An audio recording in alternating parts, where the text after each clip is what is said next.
SEC Championship Saturday, 4 o'clock Eastern Standard Time, Mercedes-Benz Stadium, Atlanta, Georgia. We will be there. The Once Upon a Saturday tour is headed down to Atlanta, and it is the premier matchup in the Southeastern Conference right now. I think it's the premier matchup in college football right now. I'm going to say something to you, and it's going to be debatable, but I'm going to say it anyway. I have seen every one of these teams in person this year. I've seen many of them 2 times. I've seen Ohio State 3 times. If you give them a chance to get healthy, in other words, if they got into the playoff, any of these teams get in the playoff, and you give them a chance to get healthy, you're looking at the 2 most dangerous teams in the country right here. You may very well be looking at a national championship game. It just so happens it has an SEC championship sticker on it. So let's break it down. The odds presented by FanDuel on this game right now, Georgia minus 6.5. That number's moved a little bit from the other day. It is the 10th straight SEC championship game featuring at least one of these teams. Saban's 4-1 against Kirby. Bama against Georgia, 3-0 in the SEC championship game. A couple of years ago, Georgia gets another shot at him in Indianapolis. Different result. Georgia wins one of 2 back-to-back national championships they'd go on to win. These are big game programs. I know the margin of victory for Georgia wasn't exactly huge over Georgia Tech last week. I think if you understood what was going on, the outcome makes perfect sense. Bama probably should have lost against Auburn last week, but they didn't. They won. My point in going back to those games is nothing that happened last week will have any bearing on this Saturday. Could not care less. I am tearing the rearview mirror off of this car. These are big game programs. Georgia is built to face Alabama. Bama is built to face Georgia. The staffs are intimately familiar with each other. They recruit against each other all year long. In Athens, they think there is one main challenger to themselves every year. And in Tuscaloosa, whether they'll admit it or not, they think there is one challenger to themselves every year. And they reside right across the river from each other. I think my biggest concern for Georgia in this game is Carson Beck, as good as he's been, will face the front that stands the best shot of putting pressure on him.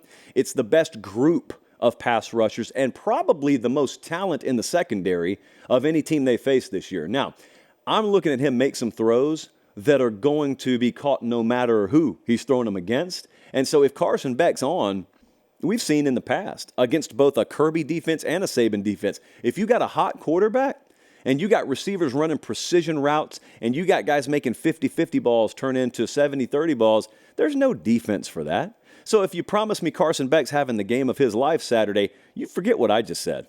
Georgia's going to win the game, and that's a really short preview.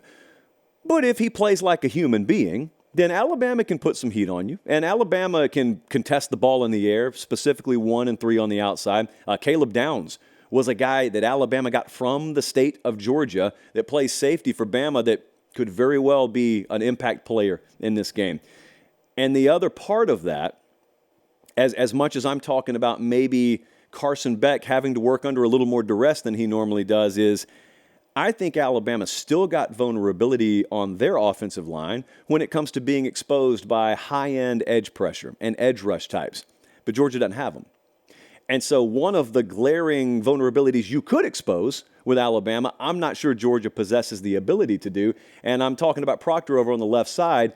You know, if Georgia had Dallas Turner, in other words, and I had to watch 15 versus 74, I believe is his number all day, that is a bad proposition for Alabama. As it turns out, Proctor only has to face that in practice in Tuscaloosa. And so absent the ability to harass Jalen Milroe, you give him a little more time to throw, and he can escape the pocket and reestablish the pocket.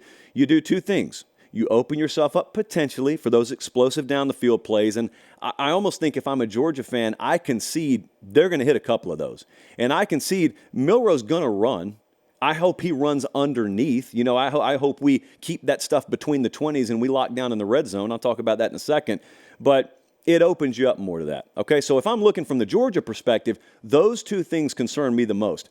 But I got concerns for Alabama here too. If I'm Alabama, my biggest concern is I'm not healthy on my defensive front. And this is about the last team I want to face in the country if I don't have my big bodies anywhere close to 100% right now. Georgia is 13th in the country in rush yards per play this year. And my biggest nightmare for Alabama is watching a bunch of these drives start off and it's methodical, and maybe there aren't explosive plays, but they just keep moving the chains.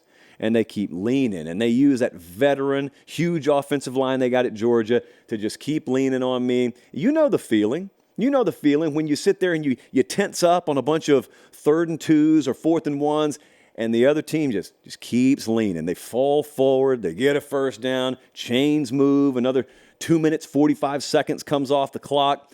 Georgia's got the ability to do that against a healthy Alabama. They especially have the ability to do that against an Alabama that may be a little bit less than full strength, and they got balance offensively too.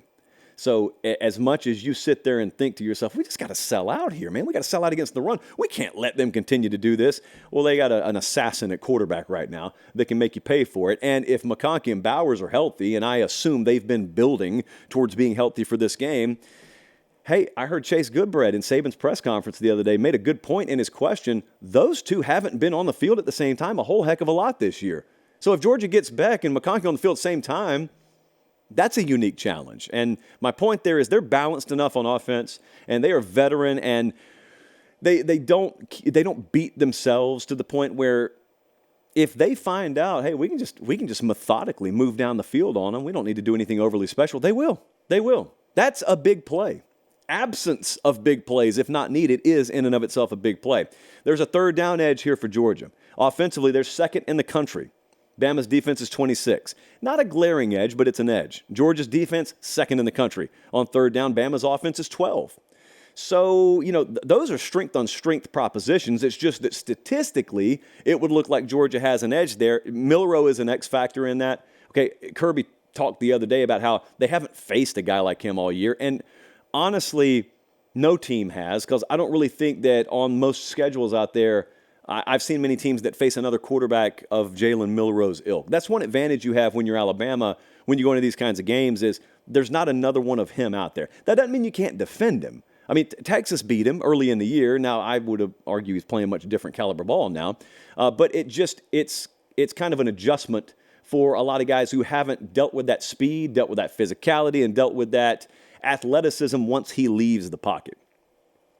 As much as I looked at 3rd down, I then looked at touchdown percentage in the red zone. I'm never as interested in overall scoring percentage in the red zone as I am touchdown percentage. And that's where Bama's got an edge down there. Offensively, they're 19th in touchdown percentage in the red zone. Georgia's defense, 67th, which surprised me a little bit. Bama's defense, 26th. Georgia's offense, 33. So 3rd down edge one way, red zone touchdown percentage the other way.